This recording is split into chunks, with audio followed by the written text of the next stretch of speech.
میرے دادا جان تھے، ان کا ایک خواب تھا کہ میں سول سروس جوائن کروں۔ ہم جب یونیورسٹی سے نکلتے ہیں تو فوراً ہی کتابیں بند کر کے رکھ دیتے ہیں اور نوکری کی تلاش میں سی وی بنا کر نکل پڑتے ہیں۔ کتاب کے ساتھ جب تک آپ تعلق جوڑے رکھیں گے تو آپ ناکام نہیں ہو سکتے۔ جب آپ ایک مینٹور کو، اپنے ایک مرشد کو تلاش کر لیتے ہیں تو آپ پھر تنہائی کا شکار نہیں ہوتے۔ اردو پوائنٹ کی ویڈیوز دیکھنے کے لیے ہمارا چینل سبسکرائب کیجیے اور بیل کے آئیکن پر کلک کیجیے تاکہ آپ ہماری تمام آنے والی ویڈیوز سے باخبر رہ سکیں۔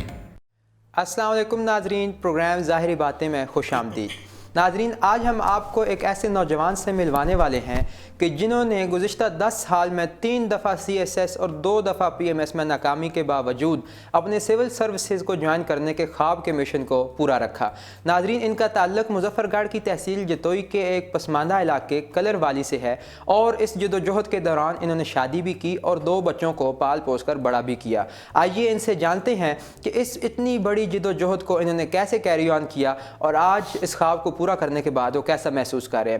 ہمارے ساتھ موجود ہیں غلام حسین صاحب۔ سر، آپ کی آمد کا بہت شکریہ اور بہت بہت مبارکباد کہ آپ نے بالآخر اتنی بڑی تگ و دو اور جدوجہد کے بعد اپنے خواب کو پورا کیا۔ جی، بہت بہت شکریہ آپ کا، اور اس پلیٹ فارم پہ آپ کو انوائٹ کرنے کا بہت بہت شکریہ۔ میں I am very grateful to be here to tell my story to inspire many aspirants. بہت سارے لوگ ہیں جو مجھے سننا چاہ رہے تھے کافی دنوں سے، تو آپ کا بہت بہت شکریہ اور خیر مبارک۔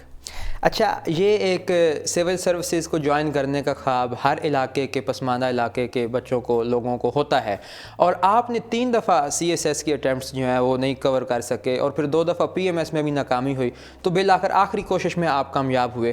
تو اس دوران اپنے جو حوصلے ہیں ان کو آپ نے کیسے پست نہیں ہونے دیا اور اپنے عزم و ہمت پہ کیسے جو ہے وہ آپ کھڑے رہے؟ اس میں یہ 2 چیزیں ہوتی ہیں، ایک آپ کے وسائل اور ایک آپ کی فیملی آپ کو پش کر رہی ہوتی ہے اور وسائل کی کمی جو ہے وہ آپ کو پل کر رہی ہوتی ہے۔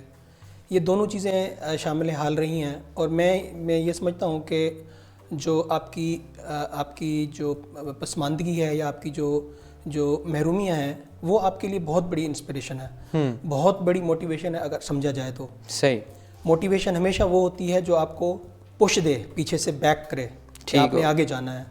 تو جو میری علاقے کی نسبت ہے یا میرا جو خاندان کی میری نسبت ہے، ان دونوں نے مجھے پش کیا ہے اور میں آگے بڑھتا رہا ہوں، اور میں یہ سمجھتا ہوں کہ جب بھی کوئی ناکامی آتی ہے میں اس کو ایک ٹیسٹ ٹرائل لیتا رہا ہوں اور اس کا ایک ڈبہ بنا کر اس کی سیڑھیاں بناتا گیا اور اس کے اوپر چڑھتا گیا ہوں، اور آج میں اس مقام پہ ہوں۔ آپ نے اس دوران بہت ساری جابز چھوڑیں اور خاص کر ایک لیکچرر کی جاب جو ہے وہ آپ چھوڑ چکے، حالانکہ یہ ایک بڑا ڈریم ہوتا ہے لوگوں کا کہ وہ اپنے سبجیکٹ کے طور پہ، لیکچر کے طور پہ کہیں پر تعینات ہو جائیں، مگر آپ نے وہ جاب بھی چھوڑی صرف اس خواب کو پانے کے لیے۔ تو آپ کی وہ کون سی ایسی چیز تھی جو کنٹینیوسلی آپ کو ٹریگر کرتی رہی، آپ کے لیے انسپائریشن کا باعث بنتی رہی؟ یہ میرے دادا جان تھے، ان کا ایک خواب تھا کہ میں سول سروس جوائن کروں۔ ان کی وفات کے بعد یہ ڈریم میرا اپنا ڈریم بن گیا، اور جب ایک ڈریم بنتا ہے تو اس کے لیے آپ کو وسائل کی ضرورت ہوتی ہے۔ یہ جو مختلف نوکریاں میں نے چھوڑی ہیں یہ مجھے بیک اپ دیتی رہی ہیں، فائنینشلی بھی اور مورلی بھی۔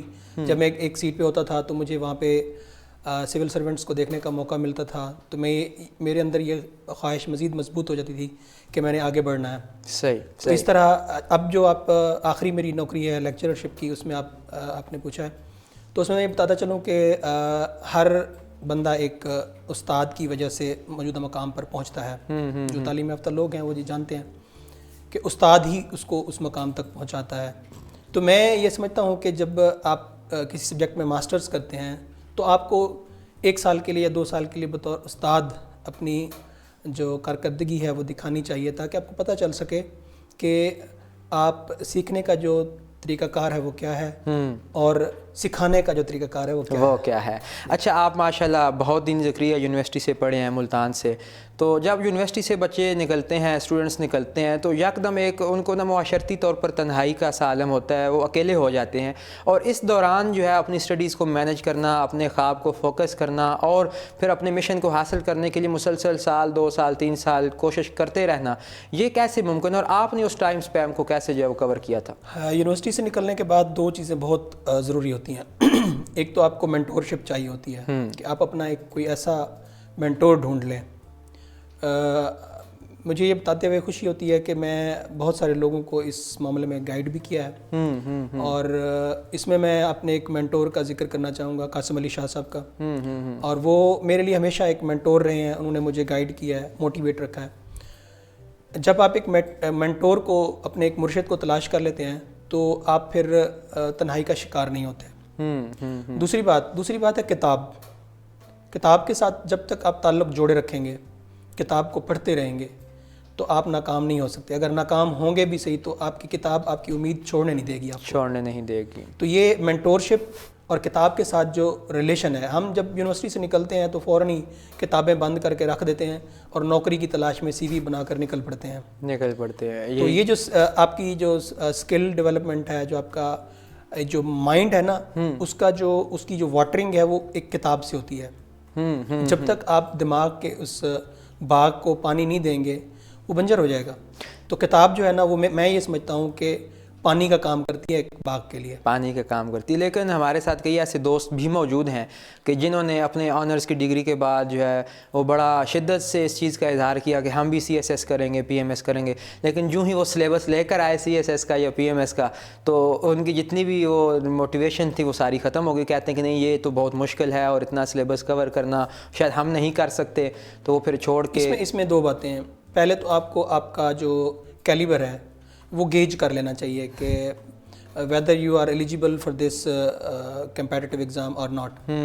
اگر آپ اس کیلیبر پہ پورا اترتے ہیں، آپ اس کے جو پیرامیٹرز ہیں اس پہ پورا اترتے ہیں، مثال کے طور پر اگر آپ مثال لیتے ہیں کہ جی کوئی کسی بندے کی انگریزی بہت کمزور ہے یا اس کا جو بیک گراؤنڈ نالج ہے وہ بہت لمیٹڈ سا ہے، تو میرے خیال میں اس کو اس میں نہیں جانا چاہیے۔ اس کو اور بہت سارے آپشنز ہیں، 17 گریڈ کی اور 16 گریڈ کی بہت ساری نوکریاں ایسی ہیں جو پبلک سروس کمیشن صوبائی سطح پر اور وفاقی سطح پر آفر کرتا ہے، تو اس میں آپ تیاری کر کے تو آپ اس میں اچھی نوکری حاصل کر سکتے ہیں۔ اس میں مطلب کوئی دوسری رائے نہیں ہے۔ دوسری رائے نہیں ہے۔ اچھا، آپ نے یہ کامیابی کا جو سفر طے کیا اس میں 10 سال لگے، میں یہ پوچھنا چاہوں گا اور ہمارے ناظرین یہ سننا چاہیں گے کہ اس سفر میں سب سے زیادہ کردار والدین کا رہا، آپ کے دوستوں کا رہا، یا آپ کے اساتذہ کا، یا آپ کا اپنا؟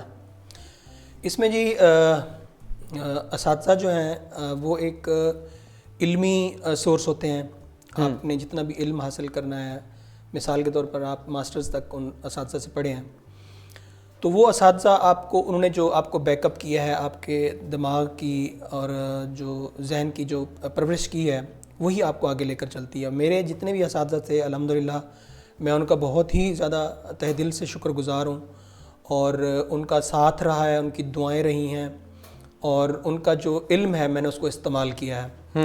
دوسری بات رہی فیملی کی، میرے والد صاحب ہمیشہ میرے لیے موٹیویشن رہے ہیں، اور میری جو گھر والی ہیں، مسز ہیں میری، انہوں نے بہت زیادہ مجھے موٹیویٹ رکھا ہے۔ تو دوست جو ہیں، دوستوں کا میں یہ سمجھتا ہوں کہ دوستوں کے بغیر جو ہے وہ زندگی ادھوری ہے۔ میرے دوستوں نے جتنا میرا ساتھ دیا ہے اس معاملے میں، اور یہ بات میں یہاں پہ بتاتا چلوں کہ دوستوں کی جو سلیکشن ہے وہ بھی سوچ سمجھ کے کرنی چاہیے۔ سوچ سمجھ کے کرنی چاہیے۔ جو دوست اچھے ہیں وہ آپ کے ساتھ رہتے ہیں۔ میرے اوپر بہت زیادہ مشکل وقت آیا تو میرے دوستوں نے میرا ساتھ نہیں چھوڑا اور میرے ساتھ کھڑے رہے۔ واہ۔ اور آپ ایسے سمجھ لیں کہ میرے دماغ کو میرے اساتذہ نے انٹیکٹ رکھا، ایکٹیو رکھا، میری بیک کو، میری کمر کے پیچھے میرے دوست میرا سہارا بن کر کھڑے رہے، اور میرے دل کو طاقت دی میری فیملی نے۔ واہ، کیا خوبصورت بات کہی آپ نے۔ اچھا، اس کے ساتھ ساتھ بعض دفعہ یہ بھی ہوتا ہے کہ جب آپ سارے لوگ آپ کے آس پاس ہوں اور جب کوئی خاص ضرورت ہو کسی دوست کی اور وہ آپ کو چھوڑ کے چلا جائے تو وہ آپ کو بڑا کمزور بنا دیتا ہے۔ اچھا، میرا اگلا سوال یہ ہے کہ یہ بھی پہلی دفعہ دیکھنے کو ملا ہے کہ کوئی شخص شادی شدہ ہونے کے باوجود اس سطح پر پہنچا ہو، اس سطح پر اس نے کامیابی حاصل کی ہو، چونکہ شادی کرنے کے بعد لوگوں کا یہ خیال ہوتا ہے کہ وہ اب مزید کسی بھی فیلڈ میں ایکسل نہیں کر سکتے۔ تو میں یہ چاہوں گا کہ آپ اپنا جو میرٹل لائف ہے اس کے بعد یہ جو آپ نے کامیابی حاصل کی ہے تو وہ ہمیں ایکسپیرینسز اپنے کچھ شیئر کریں کہ کس طرح آپ نے ٹائم کو مینیج کیا اور اس کے ساتھ جو اتنی جد و جہد ہوتی ہے اس امتحان کے لیے اس کو آپ نے کور کیا۔ یہاں پر میں ایک بات بتاتا چلوں کہ ہماری سوسائٹی میں بہت سارے ڈوگماز ہیں، ہمارے من گھڑت خیالات ہیں جن کو ہم نے بطور حقیقت مان لیا، تسلیم کر لیا۔ ہرگز ایسی کوئی بات نہیں ہے کہ شادی سے آپ کی پڑھائی رک جاتی ہے یا آپ کا خواب رک جاتا ہے۔ شادی، بلکہ شادی کے ساتھ تو آپ زیادہ پیسفل ہو جاتے ہیں, اچھا, مینٹلی بھی اور دوسرے معاملات میں بھی, کیونکہ آپ کو کافی آپ کے جو مسائل ہیں وہ حل ہو جاتے ہیں شادی کرنے سے. اس میں یہ رہا ہے کہ جو آپ کے مطلب لائف پارٹنر ہوتا ہے اس کا بہت بڑا کردار ہوتا ہے آپ کی لائف میں. تو میں اس اسٹرگل میں اس دوران جو شادی کے بعد میں نے مقابلے کے امتحان دینے کی جو میرا رجحان رہا ہے اس میں میری فیملی کا, میری مسز کا بہت زیادہ کردار ہے. میں یہ سمجھ لیں کہ میں بچوں کو ساتھ بٹھا کر بھی پڑھ لیتا ہوں. اچھا جی, کتاب پڑھنا جو ہے نا وہ اس میں بچے مداخلت نہیں کرتے. یہ ایک فن ہے, آرٹ ہے, اگر آپ سیکھ لیں تو. یہ مجھے تو یوں لگتا ہے کہ یہ آپ ہی کے معاملے میں ایسا ہوا ہوگا. یہ ذہن کی سمجھ ہے. اگر آپ دماغی طور پر اپنے آپ کو مضبوط سمجھتے ہیں تو آپ کے کوئی بھی بیرونی چیز آپ کے اس میں معاملات میں انٹرفیئر نہیں کر سکتی.